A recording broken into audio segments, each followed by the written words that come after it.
Olha, diversas vezes aqui no programa nós já falamos sobre o câncer, já discutimos aqui câncer de mama, já discutimos aqui diversos outros tipos de câncer e tem um dado aí em relação ao Maranhão que é alarmante. O Maranhão lidera no Brasil e no mundo o número de casos de câncer de pênis.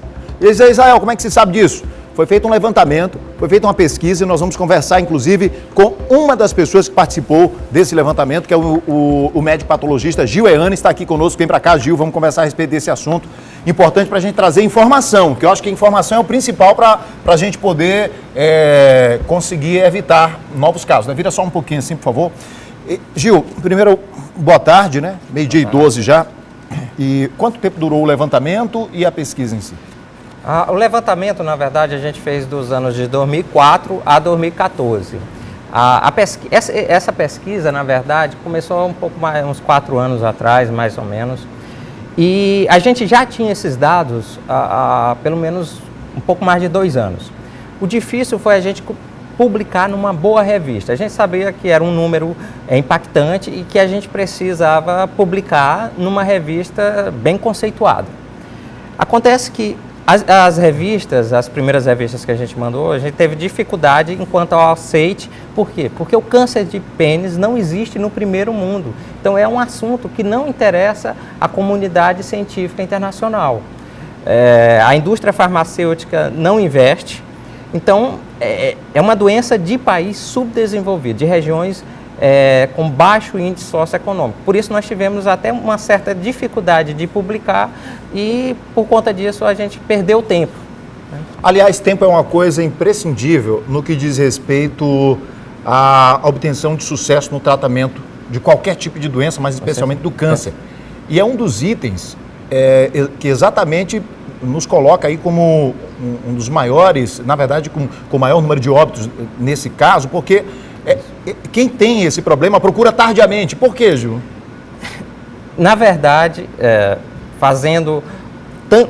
tirando como exemplo o próprio câncer de pênis, um outro trabalho que a gente tem várias linhas de trabalho em câncer de pênis, demonstrou que os pacientes demoram 2,4 anos entre os primeiros sintomas e sinais do câncer até o início do tratamento. É muito tempo. É muito tempo e isso significa, infelizmente, a morte dos pacientes. Eles chegam no estágio muito avançado e já não há mais o que fazer.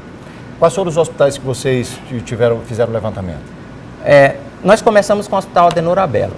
Só para você ter uma ideia do tamanho da calamidade, quando a gente pega só os casos do Adenor Abelo, já é a maior incidência do mundo. Então, só um único hospital no Maranhão já tem a maior incidência do mundo.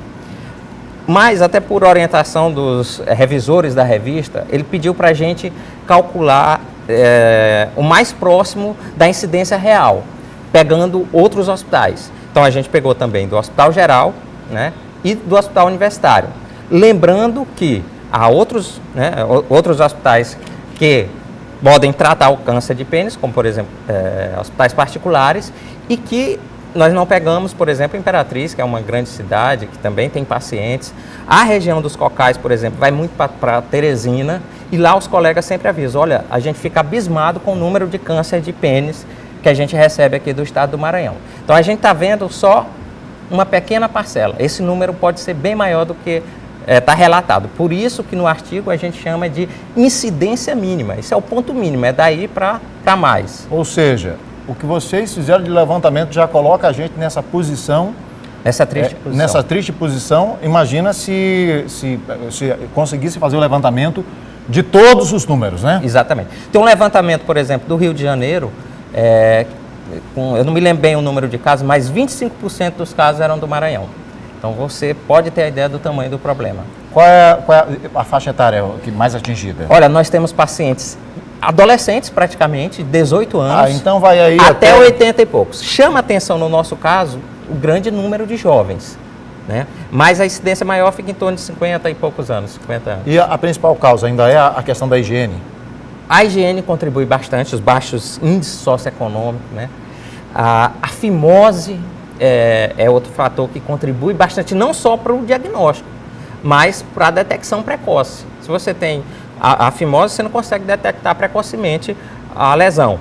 E, no nosso caso especificamente do Maranhão, tem um fator preponderante, que é a infecção pelo HPV. Diferente dos outros trabalhos que foram publicados nessas revistas internacionais, que relatam entre 40% a 50% dos casos relacionados ao HPV, o nosso chega a mais de 90%. Isso é uma coisa alarmante, mas ao mesmo tempo dá esperança de que há alguma forma de prevenir, né, através de vacinação. Muito bem. Aí chegamos num ponto aqui, Gil, onde é importante utilizar esses dados, esses números exatamente para que a gente possa tentar começar a reverter esse quadro. O que vocês pretendem, enquanto pesquisadores, enquanto especialistas nessa área, levar adiante com esse resultado dessas pesquisas no intuito de começar a reverter isso no Maranhão?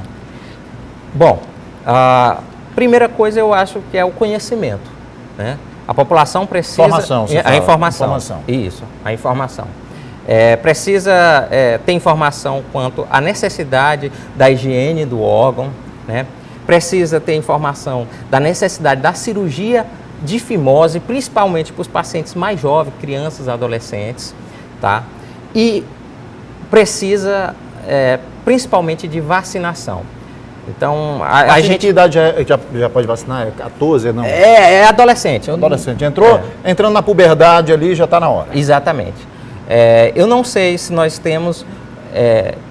na verdade, eu tenho a impressão que a gente tem dificuldade de acesso aos grotões do estado, né? Era isso que eu ia te perguntar. Esses números, a maior incidência é em regiões interioranas? Exatamente.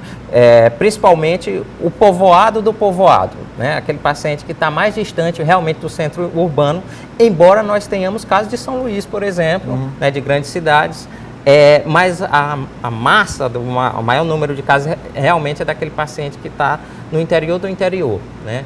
E é lá onde as políticas públicas têm mais dificuldade de chegar. Por isso que é importante, Gil, por exemplo, quando a gente fala do PSF, né? Isso. O Programa de Saúde da Família, que é aquele grupo de médicos ou de enfermeiros tal, que vai na casa dos pacientes. Isso é importantíssimo exatamente no interior do estado, exatamente nesses grotões, porque é lá onde se detecta um monte de coisa que as pessoas não vão no hospital, não vão no médico, e ali de repente o enfermeiro consegue já detectar um problema na vista, consegue detectar qualquer outro tipo de indício que mostre que a pessoa está com um problema sério de saúde.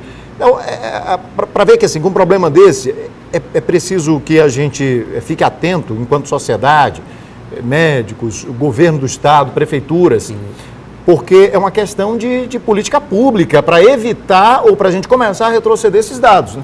Com certeza.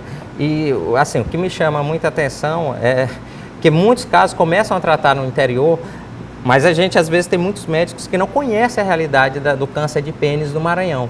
E eles ficam tentando tratar aquilo com medicações para DST, outras medicações, e aquele paciente está perdendo tempo, que, como você já falou anteriormente, é primordial nesse tratamento. Então, eu acho que precisa ter um reforço também na equipe de saúde, eu não tenho dúvida disso, e talvez até os secretários de saúde de todos os municípios saibam desse horror que é o câncer de pênis no Maranhão e referenciem, né? Aqui nós temos hospitais que estão atentos a esses números, existem equipes de urologistas que estão comprometidos com a redução desse número de casos, mas muitas vezes eles não estão chegando, pelo menos de forma precoce, já chegam no estágio muito avançado.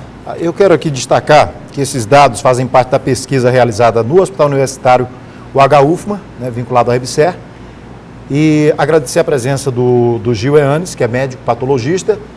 E, Gil, aproveitar para deixar o espaço aberto para a gente discutir outras vezes esse mesmo tema aqui no programa, a título de informação mesmo, de levar. O programa tem grande audiência no interior do estado, chamar a atenção das autoridades, prefeitos, secretários municipais, porque, assim, a gente tem tantos dados vergonhosos para o Maranhão, alguns começam a mudar, e eu acho que esse é um ponto onde a gente tem que mudar também, tem que agir. Até porque a gente tem, em relação às mulheres, já se tem aquela cultura, por exemplo, de a menina estar adolescente, levar no ginecologista, já começa a fazer exames periódicos, na periodicidade correta. Mas para nós, homens, a gente não tem essa cultura de estar entrando na adolescência, levar o filho para fazer uma consulta com o urologista, né? Isso regularmente, anual, sei lá. E isso é ruim. Aí a gente tem, por exemplo, uma pesquisa revelando algo que, aliás, já se suspeitava, porque os casos de câncer de pênis a gente ouve falar há muito tempo que nós temos grande incidência no Maranhão. Oficial. Exatamente, não tinha esses dados mais objetivos para poder serem analisados. Te agradeço a presença aqui. Prazer, e vai ser um prazer estar falando sobre câncer de pênis aqui. Valeu, Gil, um abraço.